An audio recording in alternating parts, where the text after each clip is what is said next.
So hospitals and hospitality, these are two themes you're bullish on. Yeah, apart from NBFCs as such, and obviously the new age companies. And new age companies expensive. I mean, and now they're struggling also. Zomato, there is competition. For policy fintech, new platforms are getting created by existing insurance companies. Uh, Paytm is out of the woods, but MDR is still an issue. How much more they can make? So when you say new growth companies, what do you like there? So basically, all these guys you talked about is what we have in our portfolio. We like them. Having talked about that, quick commerce is the only area where you're seeing competition coming in for the likes of Zomato, right? Or Eternal, if you will. But the fact is that even in quick commerce, I mean, you've seen the competition, right?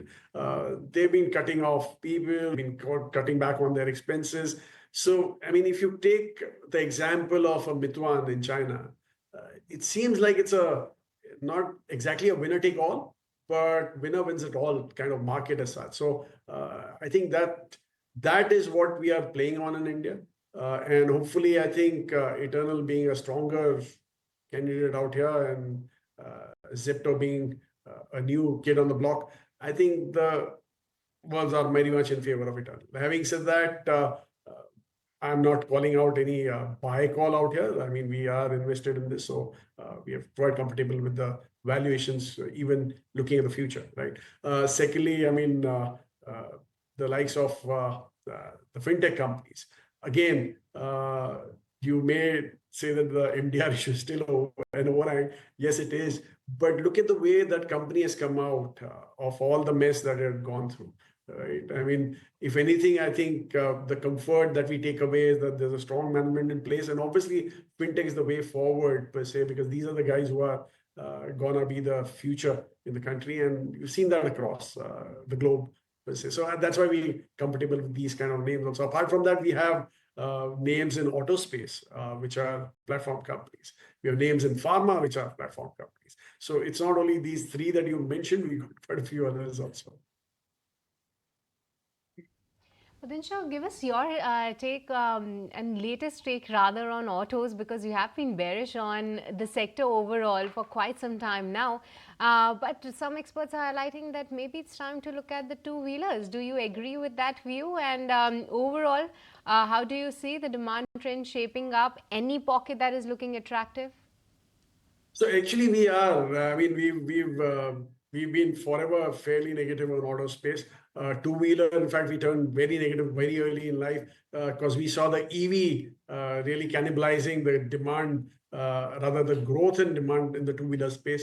But I think that space is now stabilized, and the stocks that we are in, we were only one two-wheeler stock, which is into your entry-level two-wheelers. Plus, he's got a massive portfolio for exports as such. So that is where the comfort level lies. And it's no secret, actually, it's Bajaj Auto, because we already disclosed this in our portfolio per se. And that is what we're comfortable with, because I think the tariff wars will finally start targeting the high-end, the premium bikes and stuff like that, if at all it comes through per se. So that's why we're away from the high-end bike manufacturers.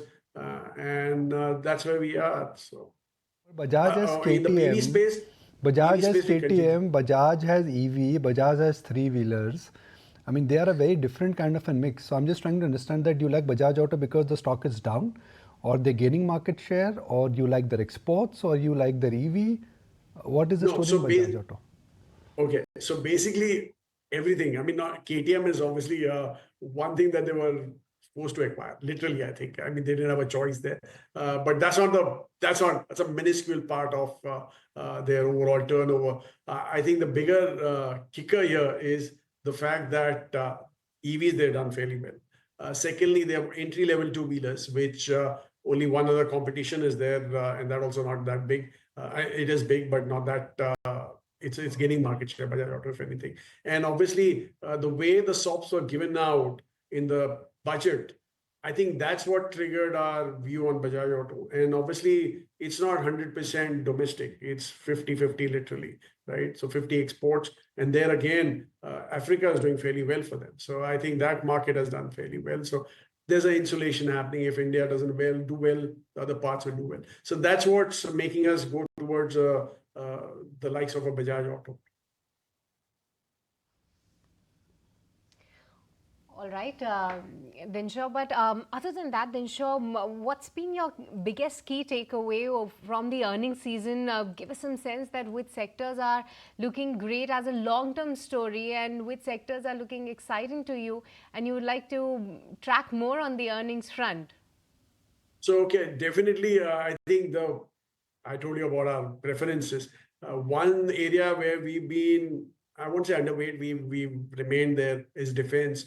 I think that area is looking fairly interesting, but unfortunately, most of the stocks out there have gone through the roof in terms of valuations. I mean, peak valuations, not even peak. I mean, they're way beyond the peaks that they earlier had as such.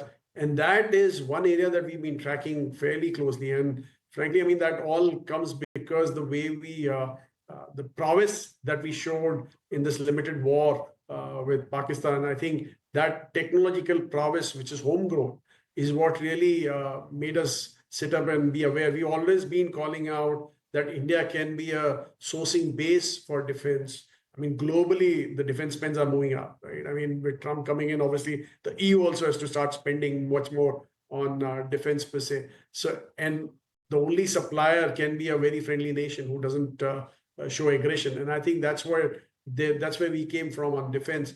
But having said that, I mean, as I said, the valuations have gone through the roof. So that's one area that we've been tracking fairly closely. And I think if there's some semblance coming out, and frankly, our call on the market also is a time correction. We don't see a price correction happening. We see a time correction happening. And frankly, that is needed for the market to digest what's happening. I mean, the sharp rally that one saw, and obviously no earnings growth kicking in. So you need to have some semblance coming through. So hopefully you'll see some buying opportunities in that space going forward. Dinshaw, so good having you on the show. Thanks as always for your time. Thank you. Let's just check in on where the market has settled in at then, and it's definitely a tempered start. But looking at LIC, for instance, that's moved up about almost 4% after its better than expected numbers. You've got Hindustan Copper, again, a blowout set of numbers, and that stock also higher by 3.5%.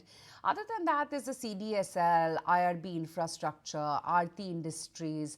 It's a lot of SMIDs out there which are showcasing buoyancy. Not such a great day for Oro. ITC, of course, you know, that block deal is weighing heavy, 1.5% lower on that stock.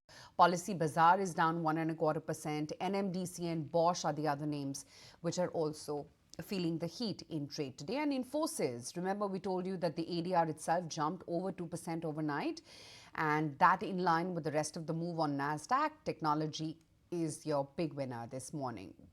But let's try and understand where exactly is the dollar headed. If you like this video, then like, share and subscribe to ET Now.